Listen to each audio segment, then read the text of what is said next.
अबू दजाना रज़ी अल्लाह ताला अन्हा हर रोज ये कोशिश होती थी कि वो नमाज फजर रसूलुल्लाह सल्लल्लाहु अलैहि वसल्लम के पीछे पढ़ते और फौरन मस्जिद से बाहर चले जाते। ये इनका मामूल रहा। हुजूर सल्लल्लाहु अलैहि वसल्लम ने इस बात को नोट किया कि मेरे सलाम फेरते ही अबू दजाना कहाँ चले जाते हैं।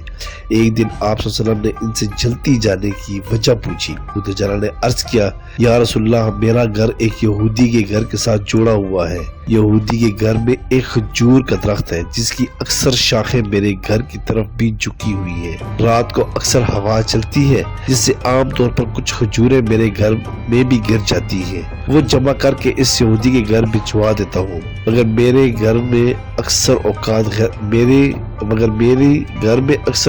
गैर हाजिरी की वजह से मेरे बच्चे इसको उठाकर मुंह में डाल देते हैं, क्योंकि घर में अक्सर औकात फाका रहता है तो मेरे बच्चे भूख की शिद्दत की वजह से वो खजूरें खा जाते हैं। रात की गिरी हुई खजूरें मैं सुबह की नमाज के फौरन बाद उठा लेता हूँ, रोशनी होने से पहले कहीं बच्चे खा न लें। अक्सर जब वो खा जाते हैं तो मैं उनके हलक में उंगली डालकर निकाल लेता हूँ कि चोरी की चीज उनके मुंह में ना चली जाए और आखिरत में अल्लाह के यहाँ चोर बनकर पेश न किया जाऊं और यहूदी के दिल में भी ये ख्याल ना आए कि मुसलमान चोरी करते हैं। अबू बकर सिद्दीक रज़ियल्लाहु अन्हु ने जब ये सुना तो अख़वत इस्लाम का जोश मारा और यहूदी के पास गए और ज्यादा कीमत अदा करके ये खजूर का दरख्त खरीद कर अबू दजाना को हदिया कर दिया कि अब से इस दरख्त पर आपके खानदान का हक है। आज हम मुसलमान भाई का किस तरह आसानी से माल हजम कर जाते हैं, बहन भाई का हिस्सा देने से इनकारी हो जाते हैं।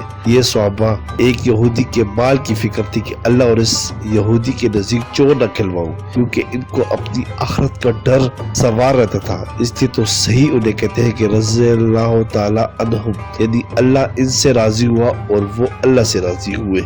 सब्सक्राइब करें, लाइक करें और बेल आइकन पे क्लिक करें ताकि आपको इस तरह ही प्यारी अच्छी इस्लामी वीडियो मिलती रहे।